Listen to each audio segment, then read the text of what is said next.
Hi my lovely viewers, this is Hello World Learning tutorial channel for you.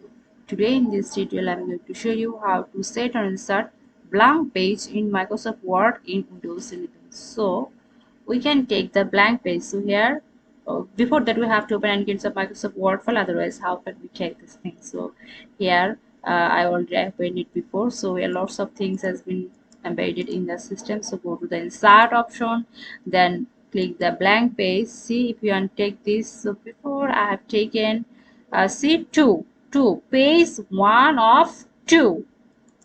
See this. So I want to take this blank page again. See, mind it or follow these things, 2 pages here. If we zoom in, then we'll get it properly. See the 2 pages. So here the blank page, see the 3 pages added.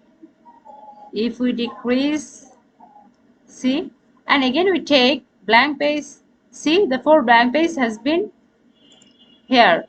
So here 3 of this, see, 4 3, here page 3 of 4. That means we have 4 pages and 3 pages. Mouse has been stay here to see the 2 option 2 page 2. Now the mouse has been stay in 2 pages.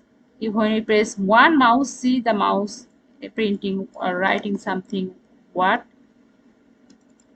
See the writing things, and the page 3 and the mouse is 1. So thank you so much for watching this video. Please subscribe this channel. Hopefully this tutorial will help you so much.